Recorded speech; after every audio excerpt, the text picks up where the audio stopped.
Desde 2019, a Toyota vem acelerando o futuro, produzindo no Brasil o primeiro híbrido flex do mundo. De lá pra cá, as coisas mudaram. Muitos entraram na tendência que a gente criou. Mas sabe o que não mudou? A confiança do brasileiro na Toyota, que não veio da noite pro dia. Toyota, no futuro há muito tempo. Paz no trânsito começa por você. Hi, I'm Jennifer, a founder of the Go Kid Go network. At Go Kid Go, putting kids first is at the heart of every show that we produce. That's why we're so excited to introduce a brand new show to our network called The Search for the Silver Lining, a fantasy adventure series about a spirited young girl named Isla who time travels to the mythical land of Camelot. Look for The Search for the Silver Lining on Spotify, Apple, or wherever you get your podcasts.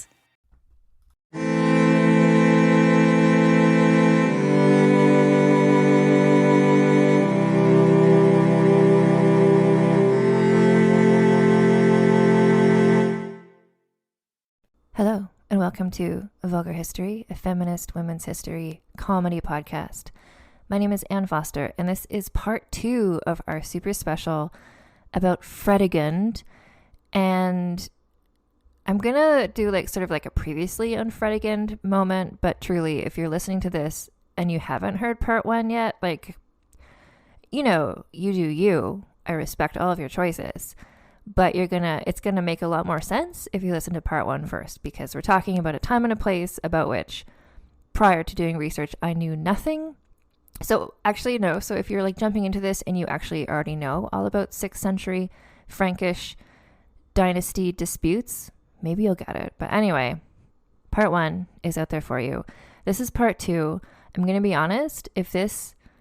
If I get to talking and it's more than an hour and I'm not done, I'm going to cut it off and we're going to do a part 3, because there's a lot to get into, and I think it's helpful for all of us to take a week off in between to just dissect what we've learned. So where we left off last time is, so the Frankish kingdom was in 4 parts, and then it was in 3 parts.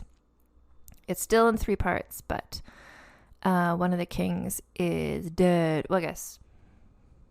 Yeah, so basically one of the kings is dead. So we've got 3 kingdoms going on right now. We have Burgundy, which is being ruled over by Guntram, who is one of the original 4 brothers from when the kingdoms were originally assigned to them. His deal is he doesn't have an heir, children of his own. He has sort of taken very extreme religious vows, and so clearly he's not going to have any more kids because of chastity reasons, abstinence reasons. So he named his nephew Childeric as his heir, and Childebert. Childebert is the son of Brunhilda, and his dad was Sigebert. So Childebert is at this point, I think, 11 years old, so he's the child king of his own kingdom, which is Austrasia, which is, just side note, it sounds like one of the names of countries from a Hallmark Christmas movie about a fake kingdom where there's a prince who falls in love with a commoner or something, Austrasia.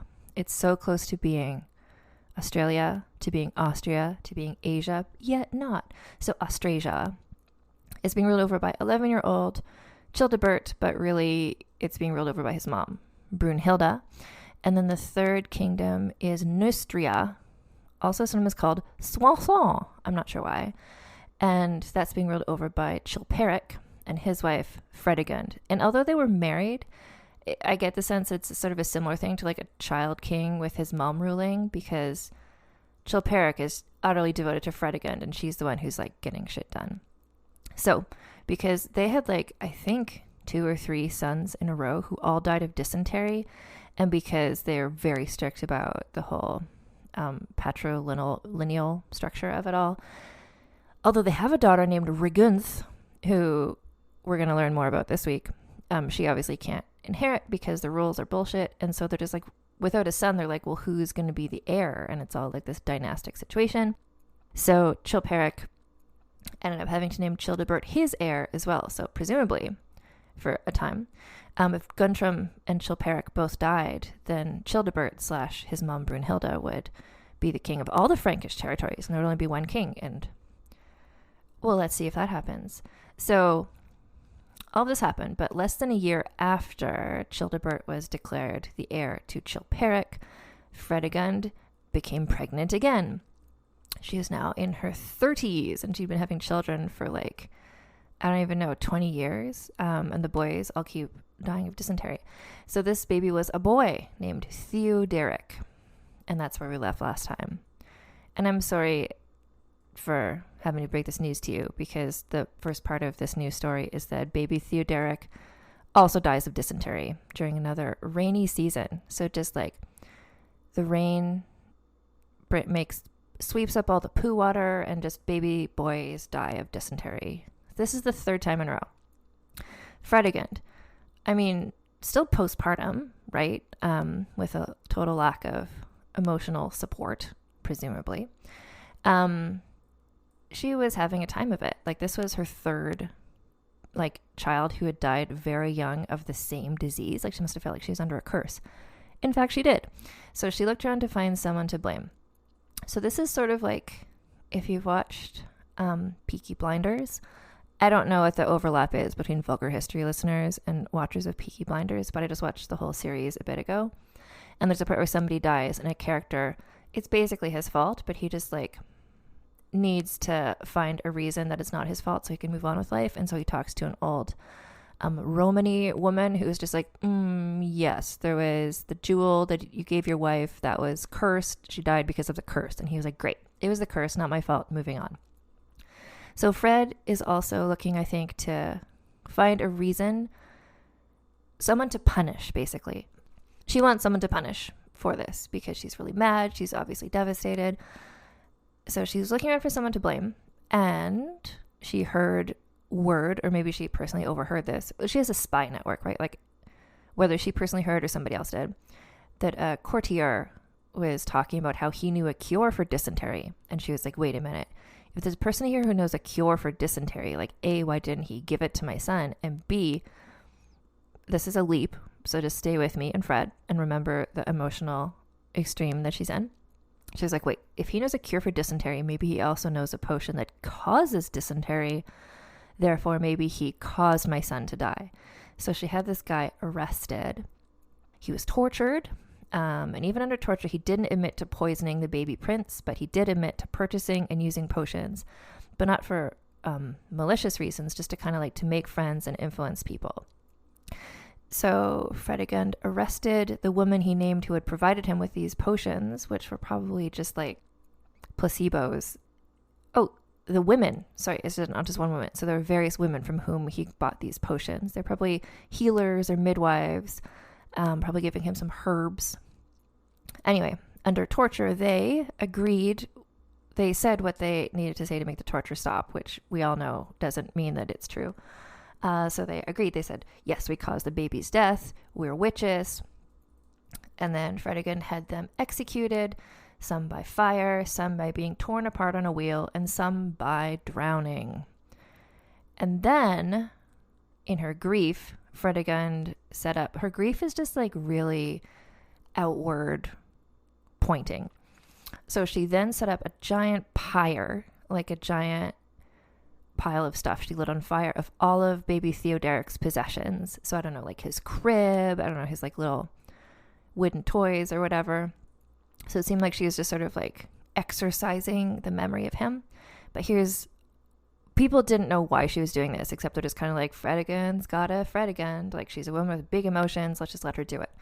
But I'll let you in on a secret that the people watching her this time didn't know, which was secretly she was pregnant again, but terrified and paranoid that this baby would also fall victim to what seemed to her like a curse.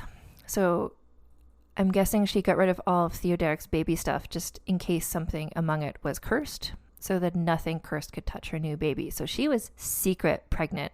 This is like celebrities during COVID quarantine who are just like, oh, hey, guess what? I like experienced a full pregnancy and here's my baby. My baby's a year old now. You know, she's doing like a Scarlett Johansson type pregnancy reveal here. Just like not telling anybody. I respect it. So meanwhile, while she's going through all this and she's pregnant again, like they do have a daughter named Rigunth, who was a cool young teen and just dealing with being well, with her younger brothers perpetually dying and with her just kind of having nothing to do, because to everybody, she was just sort of like a human bartering chip to see like what alliance could they marry her off into. And they chose to marry her off into the Visigoths, which are the people from whom Brunhilda came from. And side note, Brunhilda's daughter Ingrud had already married into them as well. So just kind of like making a nice little alliance. Rigunth was loaded down with a massive amount of treasure, like a weirdly large amount of treasure to bring with her as a show of how powerful and successful her parents were. And this is kind of setting the scene. But then everybody was taken by surprise when Fredegund's husband Chilperic was assassinated. So all we know about the assassin who escaped, apparently his name was Falco, which is a great name. And apparently as he stabbed Chilperic to death, he said out loud that this was revenge for how Chilperic had killed Sigebert. Remember, and the person who killed Sigebert were actually these two young boys who Fred like forced to do it with the poison knives. But anyway, so apparently so it seemed like the assassin either was allied with Austrasia, which is where Sigebert used to be the king, or they wanted people to think it was Austrasia, like everyone's playing four-dimensional chess. Falco, the assassin, also used the same sort of poison steak knives as when Sigebert was killed. Decades later, a story was written down that Fredegund had been having an affair and Chilperic had found out about it and was going to have her and her lover executed. So perhaps Fredegund is the one who arranged for Chilperic's assassination, and I would not put it past her. But so if it was her, she may have gotten them to make it sound like they were from Austrasia so she could get rid of Chilperic while also framing Brunhilda, but that's one possibility. But the fact that he was like, this is for Austrasia, means that it's just as likely that Brunhilda had sent Falco. God knows she had reasons to want to kill Chilperic after he'd been responsible for the murder of her sister and her husband and of her kind of second husband, Merovech. And for putting the evidence together. So Brunhilda's ambassador had been in court, like around Chilperic a bit beforehand. So he was around and could have hired an assassin on her behalf while he was there. And then also Brunhilda and her son were kind of weirdly well positioned in the aftermath to, like, they were right there en route. So that seems also possible.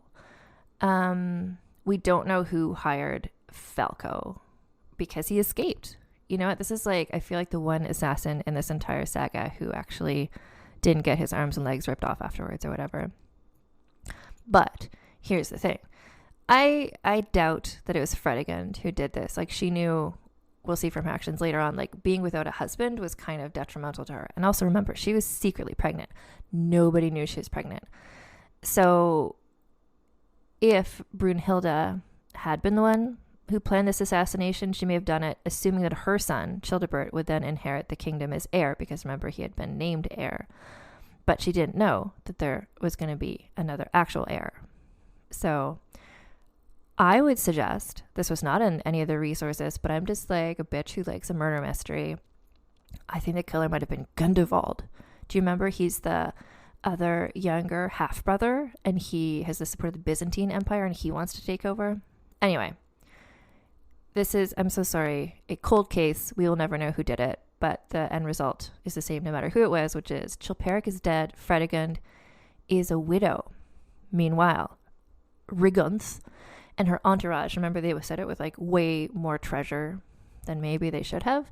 They had been robbed en route numerous times. I think a bunch of the guards who were with her sort of were just gave up and ran away. So this was not a very victorious little entourage parade going towards Spain and the Visigoths to marry her. So while they were still en route on this kind of like doomed trip, they found out about the murder of her father, and so they stopped going to Visigoths because they weren't sure what to do. And also they had no money, and her father was dead. So she just sort of waited in a convent for a ride back home, basically. A messenger went back to Fredegund to let her know, like, hey, here's what's up. Regunth is hiding in a convent, and also all of her treasure you gave her was stolen, and all of her guards abandoned her. Fredegund, this is before there was the saying, don't kill the messenger. Well, maybe it was because she didn't kill the messenger, but she did humiliate and berate him and blamed him for the message. And then she rounded up all the guys who were meant to have protected Regunth and had them all beaten, plundered, and maimed for failing to protect the princess and all of her treasure.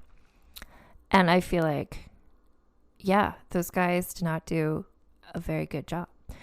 And then, so she needed a man and she needed a plan, because this was a situation in which she had no power of her own. Remember, the way that the society worked was like, when you're a woman married to the king, then you have the power because you're married to him. But as soon as he dies, they're going to ship you off to a convent, or even before he dies, if he divorces you. Like, she had no power of her own, so she had to figure something out. So, looking at her options, what she did is she wrote to her brother-in-law, Guntram, who's this like cranky old man who's also celibate. She knew he didn't want to get married again for abstinence reasons. And she also knew that he didn't like strong, independent women. Like, he was allied with Brunhilda, but he did not like her. And I think he'd done a thing where like he sent off one of his wives and she came back to try to take over, and then he like shipped her to a convent. Anyway, Guntram, big ol' sexist, did not like women speaking their mind. Knowing this, Fredegund, who is so smart, she wrote him a letter being like, oh no, I'm just like a poor woman who can't defend herself. Could you please come take over my country? My husband is dead, and I have this surprise baby. Guntram didn't know about the baby, because nobody knew about the baby, because that was her whole plan. But he was like, oh my God, like, I don't care about Fredegund, but the baby is a boy, and that's important to me. So he rushed over to provide his forces to protect Fredegund and the new baby king. And then, just to sort of like extra make him like her, she let him choose the name for the baby, and the baby was named Clothar, which is the name of Guntram's father. And luckily, Guntram got there just before King Charibert, the 11-year-old son of Brunhilda. So they also charged over there, because they were like, ooh, Chilperic's dead, we're going to take over as well. So Charibert showed up, and he was like, hand over the murderess, like Fredegund, the person who killed my aunt, Gilswintha, and my father, Sigibert, and my uncle, Chilperic, and my 2 cousins, which were Chilperic's previous other sons. So Charibert has like reasons to want to take Fredegund to deal with her, but Guntram was Fredegund's protector now, and he was like, but she has a baby who is the king, and so I have to protect her now because she had a boy son, and that makes her matter to me.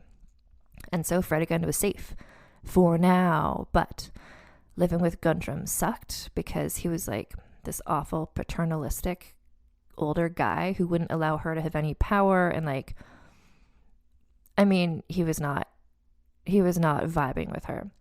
As a show of power, Guntram forced Fredegund to dine with him every night, even if she didn't want to, until one night she excused herself, because I bet those dinners were like so annoying, and he probably like made her not talk or something.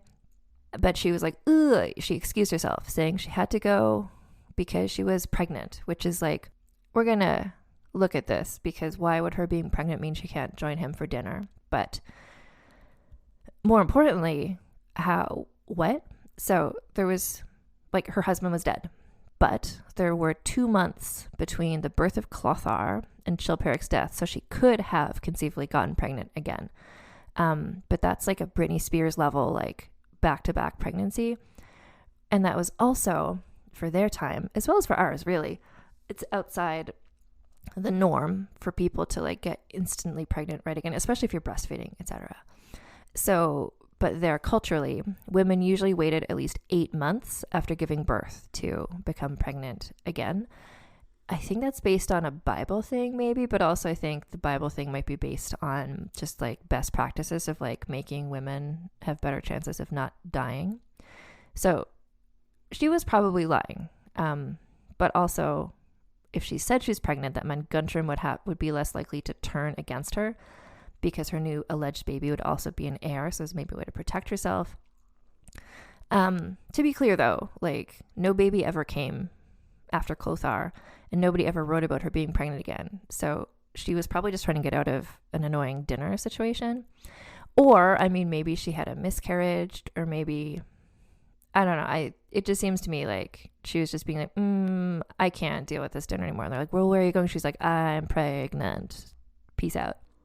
But also, it sort of protected her as well, because if she was pregnant, that meant that Guntram wouldn't be able to send her to a convent, which is what he liked to do with other widowed old queens, because pregnant women can't go to convents, I guess, is the rule. And then also, although Guntram was this like super monk-like guy, who knows what he was really like. She might have been worried that he might try to have sex with her, but if she was pregnant, he wouldn't do that, because culturally that also just wasn't a thing, and Guntram was very rule following. So she just kind of, this whole thing just bided her some time to figure out her next move. But I feel like we're going to get into a series of iconic Fredegund moments, and this is but one of them. So she, and I think we know enough about her, that she was not into living this like quiet life of retirement in the countryside. The chronicler Gregory of Tours wrote, she was very depressed because much of her power had come to an end, and yet she considered herself a better woman than Brunhilda. And she's just someone who was always striving for more and always wanted more, and she liked to have a scheme and a project and a plan, and so she wasn't just going to like hang out and do nothing. Also, it was important to her that everybody knew that she was the best, so she decided to do her favorite hobby of trying to assassinate Brunhilda again. So, again, because this has worked before with Sigebert, she sent a household staff member, unpaid servant, to secretly get a job at Brunhilda's palace to sort of like ingratiate himself in there. And then once he was working there, the plan was for him to kill Brunhilda, but I guess he was acting suspiciously because Brunhilda's staff noticed this guy was kind of up to no good. So they grabbed him, they tortured him, and he confessed what he was up to. Like he literally said like, ooh, yeah, Fredegund sent me here to assassinate Brunhilda. To show how little she cared, like Brunhilda didn't punish him, well, other than torturing, but she didn't like cut off his hands or whatever. She didn't kill him. She just shipped him back alive to Fredegund, just like a FedEx package, just like cash on delivery, you know. Fredegund was so mad. I mean, she's mad at Brunhilda, but I guess she's also mad at this guy who like didn't do the killing. So she had the guy's hands and feet cut off, because that's just what she does. So then she's just sort of like on a little mini vengeance checklist. Fredegund went after a guy named Eberulf, who had been the royal treasurer during the Chilperic era. And she was mad at him because he'd refused to help her directly after Chilperic's assassination. Guntram agreed with this. Like the whole trying to kill Brunhilda, Guntram maybe didn't know about it, for sure wouldn't have been behind it. But Guntram agreed with her, like, let's get rid of Eberulf for his own reasons. So Eberulf was stripped of his titles, his lands, and his fortunes. Eberulf went running off to claim sanctuary, which is the thing where, like, if you're in a church, you can't be arrested. People did that a lot in this era. They were, like, really believed in that was a rule. If you were, it's like when you're playing in the playground as your kids, and you're like, if I stand in this one corner, like, no one can touch me, it's the magic corner. So Eberulf went to claim sanctuary in a church somewhere. Guntram was like, oh no. And remember, Guntram is like super like rule following / very like biblical literalism. So he's like, well, how can we trick him to leave the church so we can arrest him? And Fredegund was like, okay, or what if we just send someone into the church to kill him? And she did. So she sent her own man, not Guntram's man, she sent her own man into the church, where a bloodbath ensued. The end result was that the guy Fredegund had sent, probably another one of these like servants who she's like, I'm going to give you a potion to make you brave. And the potion is like wine. And then he ends up dead, but it was worth it to do it for her. So Fredegund's man ended up getting run through with a spear, but he succeeded because Eberulf's brains scattered across the church, is the description I read. As this happened, men on both sides looted the church of all of its expensive items. Guntram likely suspected Fredegund had been behind this because it was a classic Fredegund situation. Like, she did not respect the rules of sanctuary, and she always did the most. But he was too busy with other stuff to call her out or punish her, so she got away with it. Because what was he busy with? Well, the youngest half-brother, Gundevald, remember, his hair had all grown back, was launching another invasion funded by the Byzantine Empire. And he was also apparently Gundevald was considering a marriage to Brunhilda. And that made Guntram really freak out because that would freeze Guntram out of the territory owned by Brunhilda and son. So he was like, okay, I need to like really make sure that Brunhilda and her son Childebert are like super allied with me. So he had a big like public meeting. I don't know what you would call it. It was sort of like a big, I'd say it's like a photo call, but there's not cameras. But in front of everybody, he had a big public meeting with Childebert, Brunhilda's son, to remind everybody that Childebert was Guntram's heir. And he was like, Childebert, you are a man now, because Childebert was 15. And here's the thing, because we see this over and over again, where there's these like powerful women, and the only way they can rule is like being the regent for their sons. And the sons are always useless and suck. And Childebert lives up to that. He just is useless. So there was this big meeting, and it was sort of a place where he could have, said or done anything. But seemingly all he heard his uncle say was, you are a man now. So he went off and got a courtesan pregnant, because he's like, well, it sounds like I need to go father some children. I'm 15. Here we go. Brunhilda was not into this, because she's like, that's not what we're doing, Childebert. We're not just like having children unmarried with courtesans. So she got him married to a very easily persuadable woman who was never gonna get in her way, and this woman's name was Failuba. But also Brunhilda knew, like she'd seen, like her sister was dead because Fredegund had like raised herself from being not a courtesan but like a servant to being the queen. She didn't want another like Fredegund style ascent of a lower class woman, so that's why she chose Failuba. So Gundevald still running around, so he was like, well, I just really need to marry. He was widowed at this point. He had children too.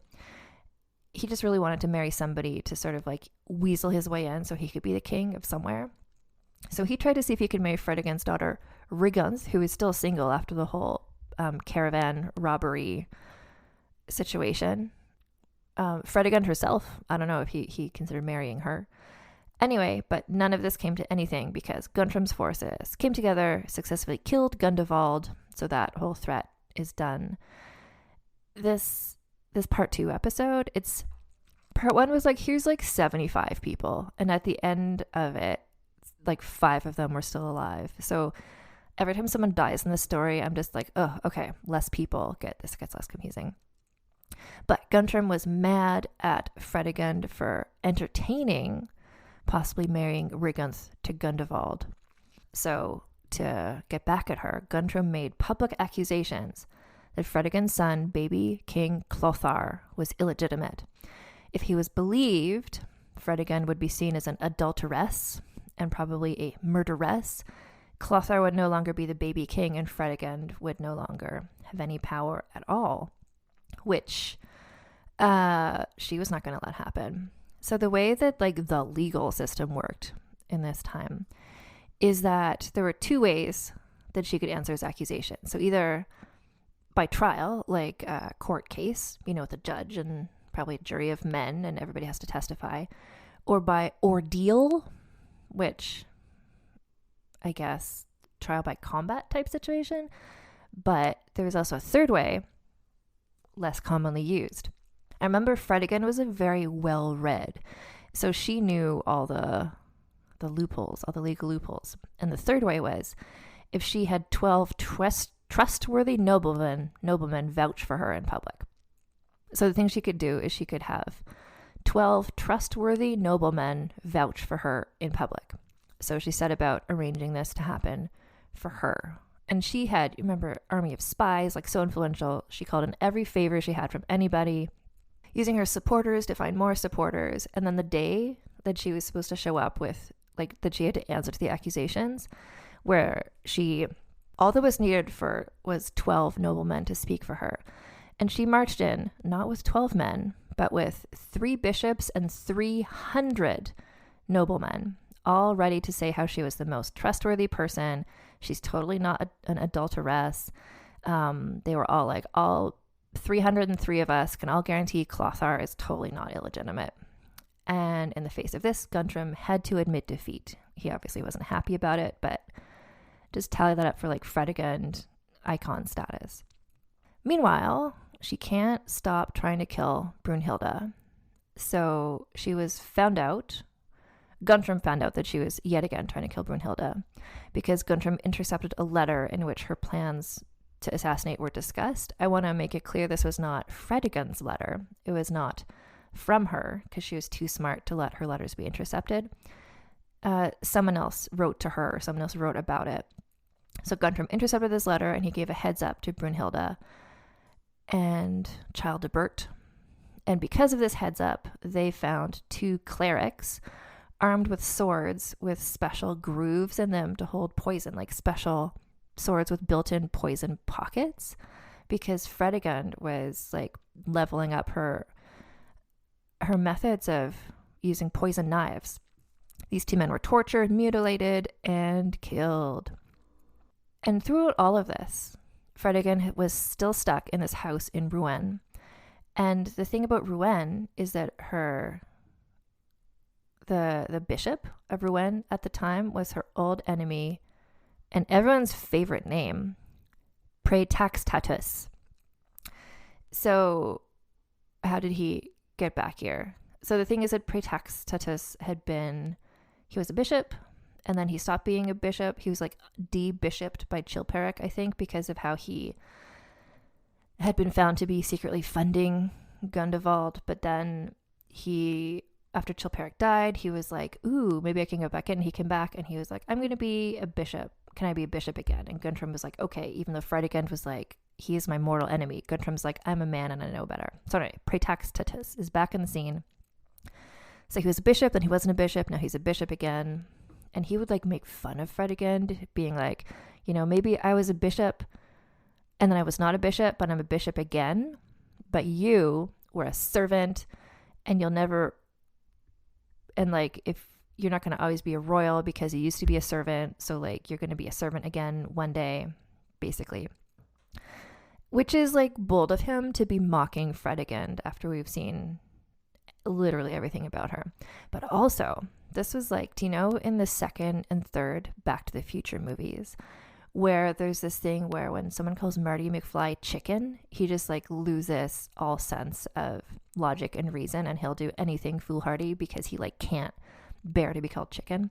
So this is her Achilles heel. Whenever anyone reminded her about her non-royal beginnings and the possibility that she could be cast aside once her son came of age because she herself was not technically royal, that was just like, she would go loco. And so it will not surprise you to know that she set about planning to murder Praetaxtatus. So we've already established that she does not have any respect for the sanctity of churches.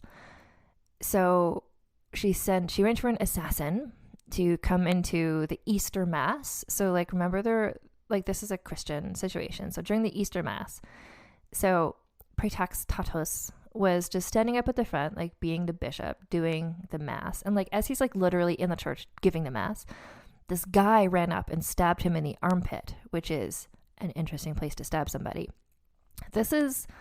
I can't emphasize how shocking this would have been to everybody, because churches, it's not just like that's the place you go for sanctuary when you like don't want to be arrested, but it's just kind of like a church is a place like it's sacred to them. Not to Fredegund. She's just like, everyone thinks a church is sacred. Great. That's why I'm going to like assassinate the bishop. So she sent in a guy, Praetaxtatus, stabbed in the armpit, but guess what? Did not kill him. Everyone just kind of stood or sat there watching this happen. Like the other bishops who were there, who were, I'm going to guess, paid off by Fredegund, didn't like rush up to help him. But eventually some parishioners helped him and they like carried him into his bed because I guess hospitals weren't invented yet. So he's just sort of like in the bed, like bleeding out, I guess. And Fredegund came to visit. This is why, like, icon status. And she's like, oh my God, Praetaxtatus, you've been stabbed in church. How awful. I hope whoever the assassin is gets caught soon.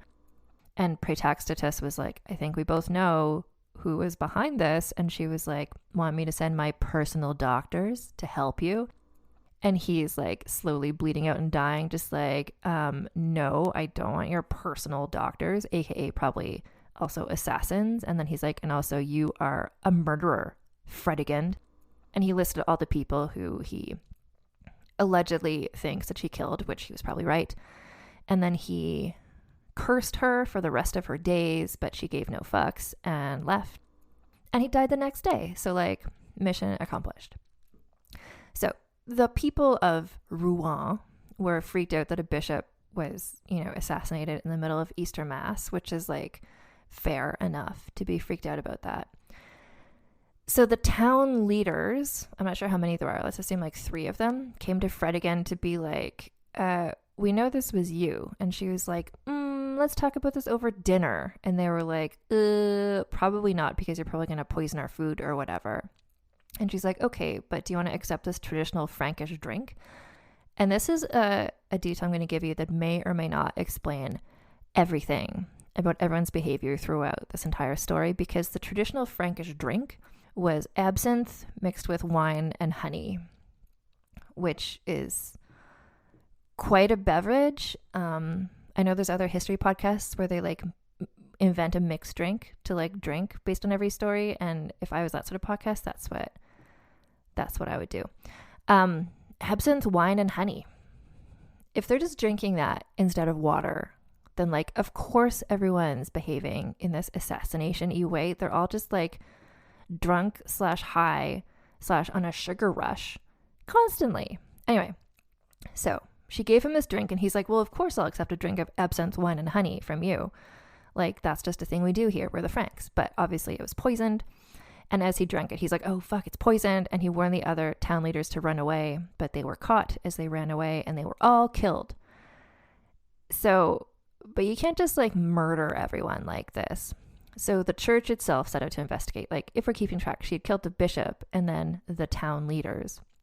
So they wanted to find out the dirt on Fredegund. So to persuade the people of Rouen to tattle on Fred, like to be snitches, the church banned baptisms, marriages, and burials in town. And so that made people give in because people wanted to have baptisms, marriages, and burials. Basically, the church went on strike. And so everybody pointed the fingers. They're like, yeah, Fredegund was behind everything. Guntram, you're like, where is this guy? He's busy with war, etc. But he did send a message that he's like, Fredegund, please don't install a new bishop because I'll do that. That's my job. But Fredegund, surprise, installed a new bishop because obviously she also presented a servant who claimed to have been the assassin. And she, she's just like, hey, I've like solved this whodunit. Here's the assassin. It's this random servant. And she's like, so sorry. Praetaxtatus family, like, do whatever you want with this guy.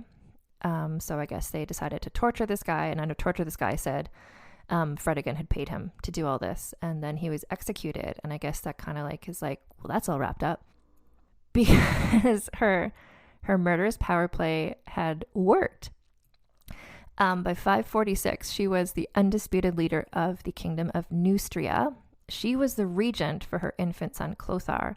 Guntram cut out of the area entirely. And I don't entirely follow the trajectory of how that came about, but I guess it just had to do with her. Everyone was so terrified of her. They were like, okay, I guess. Oh, and then also like she chose the new bishop, and the bishop was like, I'm going to say Fredegund is fine because he was the bishop who she had chosen. So anyway, all of which to say, by 546, Fredegund is in charge of Neustria as the regent to her infant son. Brunhilda is still kind of the power behind Austrasia, and Guntram, like all of those alliances they had between each other. Now it's just kind of like 3 kingdoms who all hate each other, all going on. So,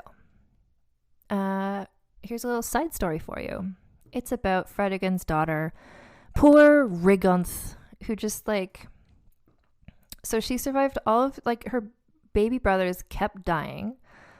And she had no power because the society was not a society in which teenage princesses had any power, which is unfortunate, obviously, in every society.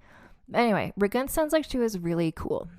She was a lot more like her mother than either of them would ever admit, and that led to them fighting a lot physically. So, quick recap. So Rigunth had been betrothed to this Visigoth prince in Spain, but then her like entourage was robbed, and then news of her father's assassination reached her.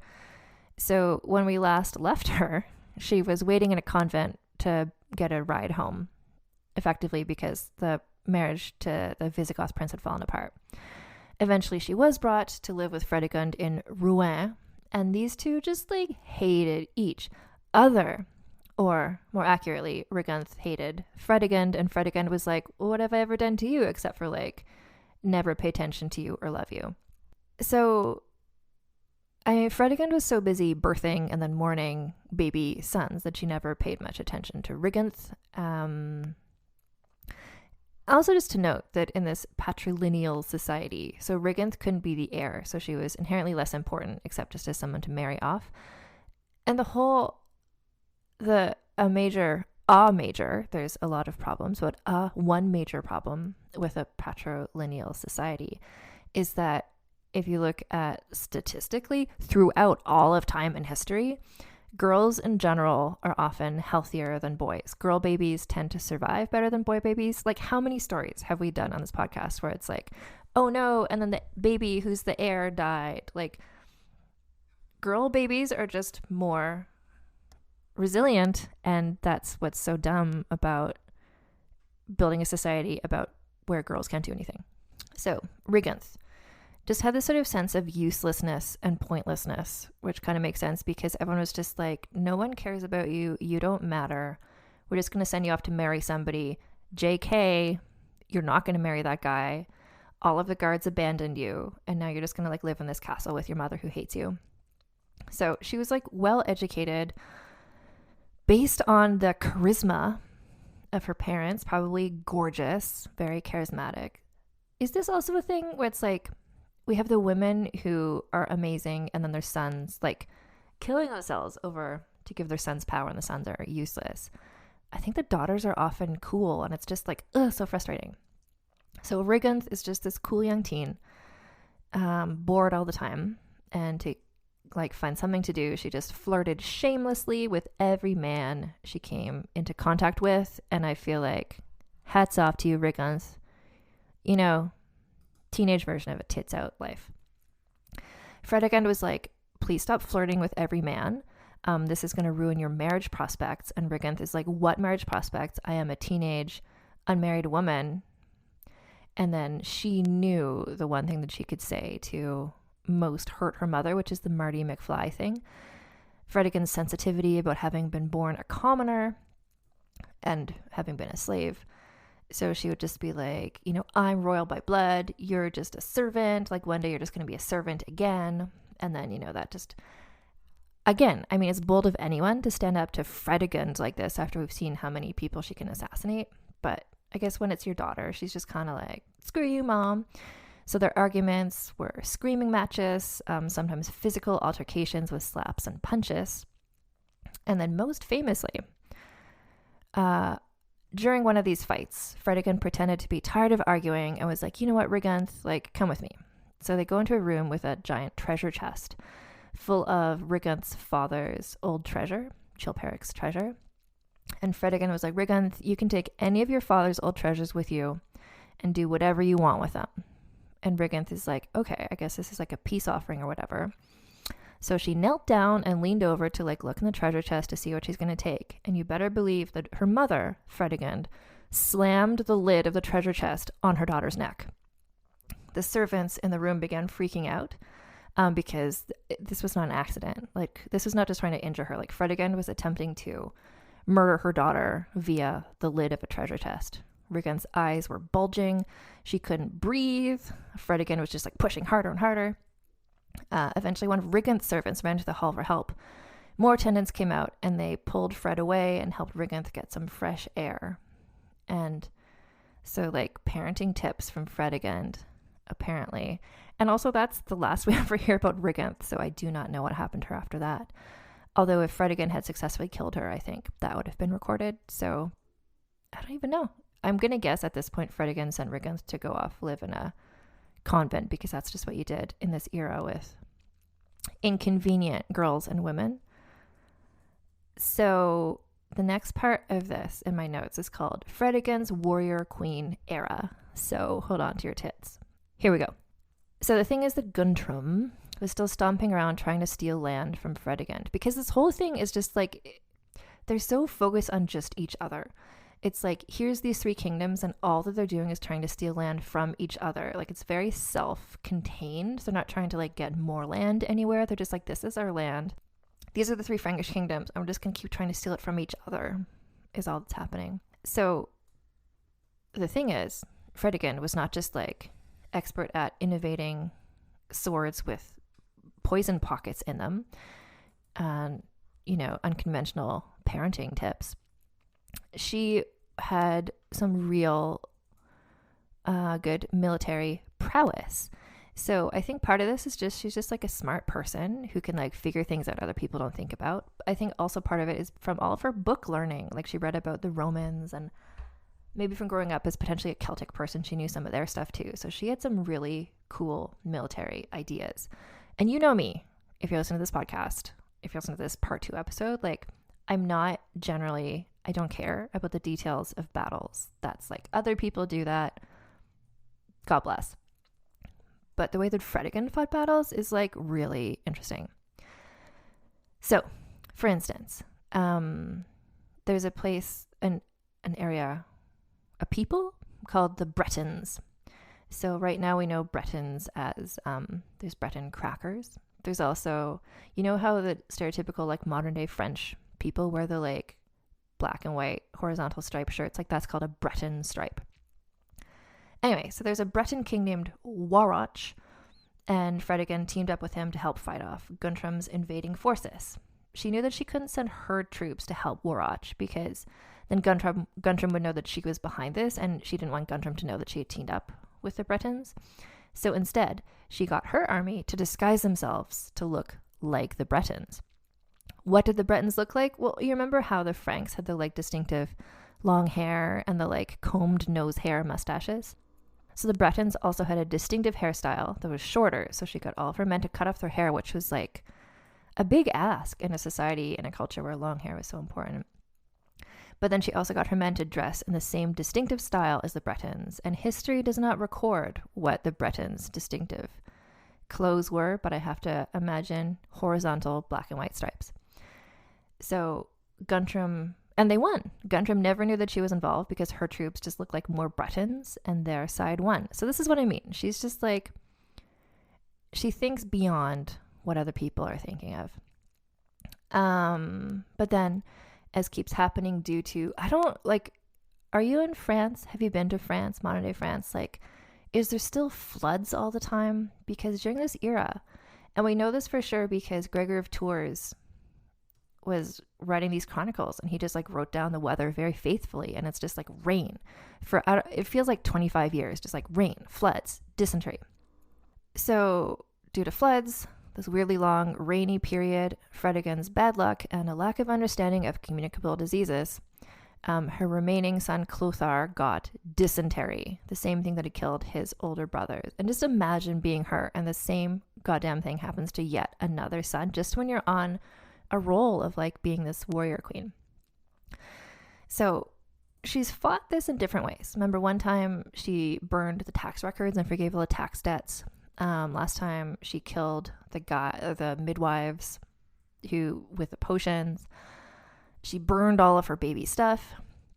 So she's just like, you know, it's sort of like what we're experiencing now with pandemic times. Like, when something is so out of your control, when anything is out of your control, it's like the only way, like, it sort of helps with my anxiety, at least I think, like, what can I control? And that is why, if you see me, I've gotten a number of tattoos and piercings since the pandemic began. I also got a haircut. I'm just like, what can I control? Anyway, so Fredegund was like, what can I control? Like, in the face of just, it seems like God's wrath. So she gave a massive donation to the church. She interceded to have some enemy soldiers freed. but her son got worse and worse, like to the point that this poor little baby, funeral planning started because he so obviously was going to die. This is just like devastating, not just like to her as a mother, but also to her as a regent. And like, what does this mean for like the kingdoms? But then this time the fever broke and he survived. And this all seemed to cause sort of like an aha moment for Fredegund, because she realized like if he died, all was lost. And even worse, Brunhilda would likely come and take over her territory. So dealing with her emotions in the only way she knew how, and this had worked out well for her before, she turned all of her rage outwards towards her sister-in-law and came out with her most audacious plan yet to assassinate Brunhilda and Childebert. And this is where the whole thing is just starting to give me like Roadrunner, Wile E. Coyote feels, because she just keeps trying and Brunhilda just keeps not being assassinated, but Fredegund will not stop trying. So as per ever, she used household staff / servants / enslaved people as her assassins. And the thing about this, so the fact that she kept getting these sorts of people to, like, instead of sending soldiers, she sent like household staff. Why? So the thing is, so many kings in this era, in all around Europe, killed their rivals all the time constantly, but they did it with invading armies and like on the battlefield and wars. Fredegund preferred to work in the shadows, maybe because she wasn't 100% confident in her soldiers' loyalty, like that they would do what she wanted, but also because of her past, she knew how to relate to household staff. She knew what was important to them. She knew, and maybe they trusted her because they saw that she was sort of like a local girl done good. And I believe she would offer them money if they succeeded, which was a better option to them than continuing on being a slave. And, you know, we've talked about several of them were caught and then murdered. But like, for instance, that guy Falco, like he was not caught. Like if you succeeded, then like your whole world can change. So it was worth it to them. And she was clearly very persuasive and charismatic in general. She also apparently gave them, I think I said this before, but I'll explain it a bit better. She apparently, when she had convinced them to do this, she would give them what she claimed was a magic potion to make them more confident, which was probably just wine, but which had a placebo effect and made them more likely to do it. So in this instance, she sent 12 servant assassins, 6 to kill Childebert and 6 to kill Brunhilda. And so the plan, I think, again, just using like the fact that everyone except for her respected the boundaries of churches. The one guy was supposed to kill Childebert in his private chapel while he was praying. But while he was in his private chapel praying, he noticed a man hiding in the shadows. This guy admitted he had been sent by Fredegund to kill him, but he said he couldn't go through with it. This guy was just kind of standing there having like a panic attack, basically. And I feel for this guy. He just like could not do it. And then he tattled on the other 11. So Childebert had a search around the town and around the palace, and they found the other 11. So all 12 were caught. Of the 12, some had died by suicide by the time they were found, because they just knew they would be tortured or murdered and wanted to avoid that. Others died in custody, I'm guessing from torture-related injuries. Those who survived were mutilated, like they had their hands, feet, nose, and or ears cut off. So they would be objects of ridicule, and that would just remind everybody to not try to kill Childebert. Her plans foiled again. Fredegund was like, okay, I'm going to just like take a moment before I try killing them again, and I'm going to focus on some other stuff. She focused on what was going on in her own kingdom of Neustria, namely assassinating all of her rivals at home, just to like, this is her hobby and she's good at it. And here we go. So who were her rivals at home? So the thing is, because her son Clothair was at this point like 7, the boy king, she suspected, probably correctly, that some people had secret plans to try and get rid of him and her, and she would not let that happen. So, and the way that she made that not happen is by just sort of being as ferocious as possible and reminding people to not fuck with her. So one of her jobs as regent was to oversee sort of like small claims court sort of thing, which is important to note because Brunhilda also did that in her kingdom. And both of this is a big deal for both of them, because before them, Frankish women never got to be the judge type person in those situations. They were both like breaking this glass ceiling of like Judge Judy type stuff. So in Fred's kingdom, there was this family feud going on. So it was all within one family. It's not like a Montagues and Capulets, Hatfields and McCoys thing. It's like just one family, but all different branches of the family. And they all kept killing each other. And she kept trying to intercede and being like, bring it to me. Like, I'll be your mediator. I'll find a resolution. But they kept avoiding her, presumably because she's a woman and they didn't respect her, which is a dangerous way to be. So eventually she was like, okay. She invited the three heads of this family to dinner. And they had a great meal and even started to get along.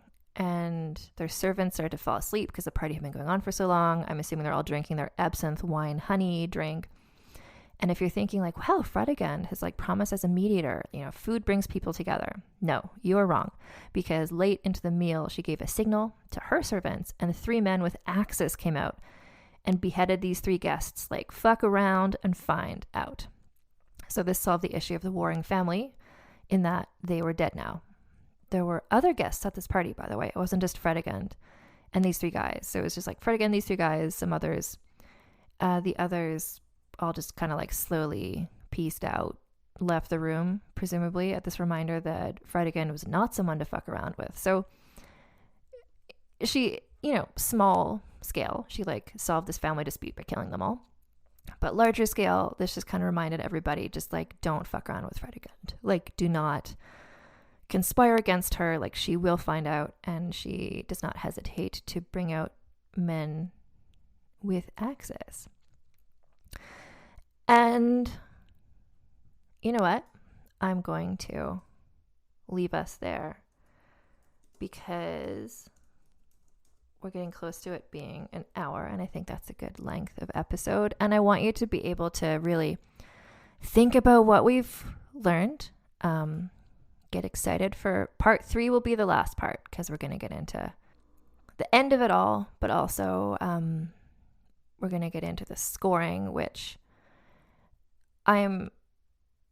it's funny that I'm just like, I can't wait to see how she scores, where it's like, and you invent the scores yourself randomly. But I can't wait to see how she scores. Like, the highest anyone has ever gotten on the show thus far, Queen Margot got a 37.5 out of 40. And as one of my friends on Instagram said, like, if anyone is going to get a perfect score, like, seems like it should be Fredegund, like, who has ever done as much as her ever. But we're going to wait and see. So I'm going to leave it at that for part 2. Tune in next week for part 3, the exciting conclusion. And so I cannot recommend highly enough The Dark Queens, The Bloody Rivalry That Forged the Medieval World by Shelley Puhak, which is a dual biography of Fredegund and Brunhilda. So that's where I got so much of my information from. She helped me form some of my hot takes about what may or may not have been going on. But also, if you read the book, it's got much more about Brunhilda, who was absolutely a star as well. It's just, we're looking at this. I approach this myself from a Team Fred point of view, so that's how I'm viewing it. But Brunhilda, how many times has she foiled assassination attempts? Tits out queen herself as well. Super recommend that book. You can find that book, or links to pre-order that book, and links to all the other books I've used in this podcast at the page on bookshop.org. The links are in the show notes, but it's bookshop.org/shop/vulgar-history. I have my little Patreon, which is patreon.com/AnnFosterWriter. And that's where, if you pledge as little as $1 a month, you can get access to some extra content there. And so one thing that I've just changed or added to the Patreon also is anyone. So if you pledge, there's like different tiers. It's like $1 a month, $2 a month, $5 a month. And the $1 and $2 a month people and the $5 a month people, everybody gets access to episodes of Vulgar History a few days early. So that's a special treat for you. People at the $5 a month tier, they get the extra, even when I'm on hiatus, I do at least one extra mini episode per month called So This Asshole, where I talk about various men, and the people in the Patreon vote for which men they want to hear me talk about. The one I did last month was Philip the First of Spain, and it ended up being like an hour and a half long because there was a lot to say about him. So I say mini episode, but they're also sometimes very long. Anyway, in the Teespring store, for which there is a link in the show notes, or there's a link from my Instagram, I wanted to mention that there is new-ish Tits Out merch, like literally shirts and things that say Tits Out on them. And I wanted to mention that there's some discount codes one can use. So if you're in the US, you can use code TITSOUT for free shipping. Or if you're not in the US, you can use the code TITSOUT10 for 10% off. So you can check that out. And what else? On Instagram, I'm at Vulgar History Pod. That seems to be where I'm spending more of my time than on Twitter. But I still love you out there on Twitter, where I'm at Vulgar History. And I'm really excited. You know, is this a season? Like, I was just going to do a super special about Fredegund, but it's turned into 3 episodes. So I feel like, is this a season of the podcast? I don't know. Fuck around and find out. So, mask on, tits out. Talk to you next time.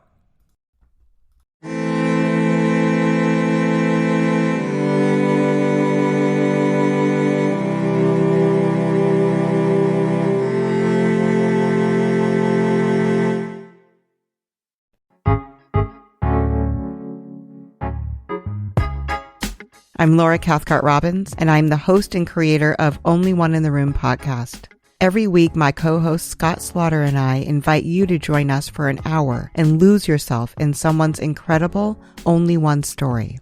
We talk to the realest of real people, dealing with issues like infertility, addiction, human trafficking, and body shaming. Oh, and we want to be fair, so we talk to some celebrities too. Oscar winners, New York Times bestselling authors, supermodels, and even the most decorated U.S. Winter Olympian. Everyone is invited to share their Only One story with our listeners. This podcast is for anyone who has ever felt alone in a room full of people, which is to say that this podcast is for everyone. Download Only One in the Room wherever you listen to podcasts today.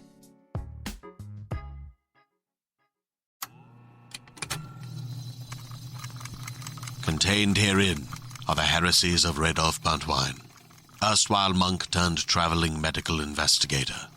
Join me as I study the secrets of the divine plagues and uncover the blasphemous truth that ours is not a loving God, and we are not its favored children.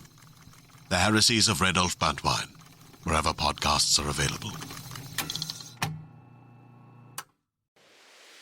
I'm Brennan Storr. I'm Paul Bestall. We're the Ghost Story Guys. And every 2 weeks, we explore first-person stories of encounters with the paranormal from all around the world.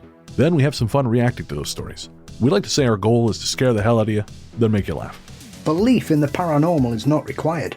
All you need is a love of great storytelling and curiosity about the world around you. Subscribe to the Ghost Story Guys now on your favorite podcatcher to hear episodes like High Strangeness in Chicago, The Mystery of Missing Time, and The Haunting of Vietnam, along with dozens of others.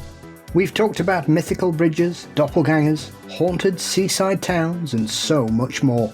Remember that story about the guy who was trapped inside a dream and something was hunting him? That was upsetting. Yes it was. Want us to help ruin your sleep? Come find the Ghost Story Guys on Apple Podcasts, Spotify, and everywhere else fine podcasts live, or at ghoststoryguys.com.